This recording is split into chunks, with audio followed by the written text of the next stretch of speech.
Beside या besides and accept. देखो beside और बिसाइड्स का यूज हम कहाँ करते हैं? इसका प्रयोग सिवा अलावे को या फिर को छोड़ करके अर्थ में हम प्रयोग करते हैं। जैसे बिसाइड्स का यूज जोड़ने का बोध हो तो, और एक्सेप्ट का यूज घटाव का बोध हो तो। जैसे एज फॉर एग्जाम्पल देखो, हिंदी के अलावे वह अंग्रेजी जानता है। हिंदी के अलावे वह अंग्रेजी जानता है।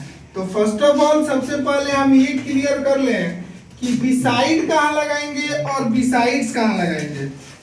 तो देखो जहां कहीं भी आपका सिंगुलर हो, क्या हो? सिंगुलर, एक वचन का बोध हो, आप क्या लिखोगे? बिसाइड। और जहां कहीं भी प्लुरल का बोध हो, आप लिखोगे बिसाइड। दोनों का मतलब कि को छोड़कर अलावे और सिवा के अर्थ में होता है, ठीक है। और इसका यूज हम लोग जब जोड़ का बोध कराना हो तब करते हैं, लेकिन जब हमको घटाव का बोध कराना होता है तो बिसाइड या बिसाइड्स को छोड़कर हम लोग एक्सेप्ट का यूज करते हैं। जैसे देखो यहाँ ट्रांसलेशन है, हिंदी के अलावे वह अंग्रेजी जानता है। हिंदी के अलावे वह अंग्रेजी जानता है। तो besides Hindi he knows to English. वह अंकित के सिवा सभी को जानता है। तो he knows all except Ankit. यानी कि यहाँ जोड़ने की बोध हो रही है, जहाँ जोड़ की बोध हो रहा है वहां पे हम बिसाइड्स लगा देंगे, और जहाँ पे घटाव की बात हो रही है, मतलब बिल्कुल छोड़ ही दिया है फाइनली, वहां हम किसका यूज करेंगे? एक्सेप्ट का। अब आगे देखो, इसका प्रयोग बगल में, समीप या बाहर के अर्थ में भी होता है। जैसे आप लोग को लोग बोलता है ना, कोई आदेश करता है ना कि go and sit beside of your father या योर टीचर या योर सिस्टर या योर ब्रदर, मतलब जाओ और अपने बहन के बगल में बैठ जाओ, या भाई के बगल में बैठ जाओ, या सर के बगल में बैठ जाओ, या एक अनजान व्यक्ति बैठा है उसके बगल में बैठ जाओ। तो जहां कहीं भी इस तरह की बात आती है, जहां बगल का बोध हो, समीप का बोध हो, या फिर बाहर का बोध हो, वहां पर भी आप बिसाइड का प्रयोग कर सकते हो। जैसे देखो, the child was sitting beside of the mother. अब यहाँ देखो, यहाँ भी बिसाइड है और यहाँ भी बिसाइड है, बिसाइड्स नहीं है। क्यों? क्योंकि ये जो है बोध करा रहा है प्लुरल का। जैसे the child was sitting beside the mother, माँ के बगल में बच्चे बैठे थे। तो यहाँ तो एक बच्चे नहीं ना हो सकते हैं, 2 4 5, एक से ज्यादा हो सकते हैं, जो भी हो। अब आगे देखो, बट एक चीज ये ध्यान रखना है कि बिसाइड और बिसाइड से एक्सेप्ट, ये तीनों तक क्लियर हो गया कि बिसाइड हम प्लुरल के साथ, बिसाइड्स हम सिंगुलर के साथ, एक ही शब्दों के अर्थ में, जैसे के अलावे या के छोड़कर या सिवा के अर्थ में हम किसका प्रयोग करते हैं बाबू? बिसाइड और बिसाइड्स का। जहां जोड़ने का बोध हो, किसका बोध हो? जोड़ने का। लेकिन जहां घटाने का, ये जोड़ने घटाने का मतलब हम इसलिए बोल रहे हैं कि बहुत ही इजी तरह, मतलब आसान तरीका से आपको समझ में आ जाएगा। तो यहाँ हम क्या किए?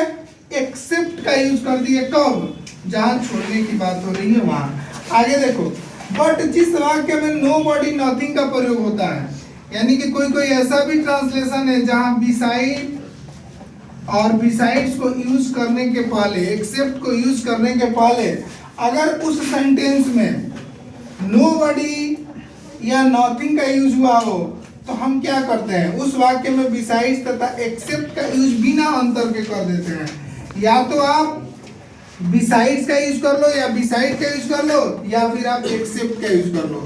कब? जब नोबडी या नथिंग अगर सेंटेंस में यूज हो तब। जैसे एज फॉर एग्जांपल में लोग बोलता है ना कि मेरा तेरे सिवा इस दुनिया में कोई नहीं है, या फिर मेरी माँ के सिवा मेरा दुनिया में कोई नहीं है, ठीक है। तो इस टाइप का अगर ट्रांसलेशन हो तो उसमें नॉर्मली हम क्या करते हैं जी? I have no one besides या एक्सेप्ट, दोनों में से किसी वर्ड का यूज आप बिना अंतर के कर सकते हैं। जैसे तुम्हारे सिवा मेरा दुनिया में कोई नहीं है, तो एक्सेप्ट या besides of you, I have no one in this world, यानी कि तुम्हारे सिवा मेरे दुनिया में कोई नहीं है। तो यहाँ पर आप बिसाइड्स का भी प्रयोग कर सकते हो और एक्सेप्ट का भी प्रयोग कर सकते हो। दोनों में से जिसकी मर्जी हो यूज करो, मतलब नहीं बदलेगा, अर्थ सेम रहेगा, ठीक है।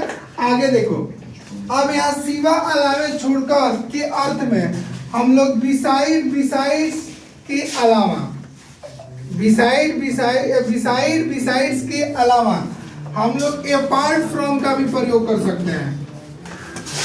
इसका अपार्ट फ्रॉम का, जैसे एज फॉर एग्जाम्पल अंग्रेजी के अलावा वह हिंदी बोल सकता था, अंग्रेजी के अलावा वह हिंदी बोल सकता था। तो देखो besides English he can speak Hindi, अंग्रेजी के अलावा वह हिंदी बोल सकता था, तो besides English he can speak Hindi. या फिर अगर आप बिसाइड्स के अलावा आप अपार्ट फ्रॉम का भी यूज करना हो तो आप बिना कोई अंतर के कर सकते हो। जैसे देखो he can speak English apart from Hindi, generally हम लोग इस ट्रांसलेशन का प्रयोग करते हैं, और ये जो एक ट्रांसलेशन है सबसे ज्यादा बोला जाता है कि मेरी माँ के सिवा मेरा कोई नहीं है इस दुनिया में। तो apart from of my mother no one, I have no one in this world, I have no one in this world. जैसे देखो पांड्या को छोड़कर सभी ने अच्छा प्रदर्शन किया, तो everyone performed well, everyone performed well apart from Pandya, यानी कि पांड्या के अलावा सभी ने अच्छा प्रदर्शन किया। अगर आप अपार्ट फ्रॉम का यूज नहीं करना चाहते हो मत करो, उसके अलावा आप बिसाइड या बिसाइड्स का भी यूज करोगे तो मतलब एक ही रहेगा। जैसे besides Pandya everyone performed well, तो आपको जब कभी भी बिसाइड या बिसाइड्स का प्रयोग करना हो तो ये जो होता है सेंटेंस को ऐड करने के संबंध में, मतलब अर्थ को ऐड करने के संबंध में हम बिसाइड या बिसाइड्स का प्रयोग कर लेते हैं। जब सिंगुलर होगा तो बिसाइड्स और प्लूरल होगा तो बिसाइड। लेकिन जहाँ घटाव की बात है, छोड़ने की बात है, वहां पे हम क्या करेंगे, एक्सेप्ट का यूज कर लेंगे। और जहां कहीं भी एवरीवन, नोबडी दिया हुआ हो या नथिंग दिया हुआ हो, एक ग्रुप को संबोधित करे, किसको संबोधित करे, एक ग्रुप को, वहां पर आप बिसाइड्स या एक्सेप्ट का यूज बिना किसी अंतर के कर सकते हो। ठीक है। और इसके अलावा यही सिवा अलावे को छोड़कर इस अर्थ में आप बिसाइड्स के अलावा आप अपार्ट फ्रॉम का भी यूज बिना किसी अंतर के कर सकते हो। ठीक है, ओके।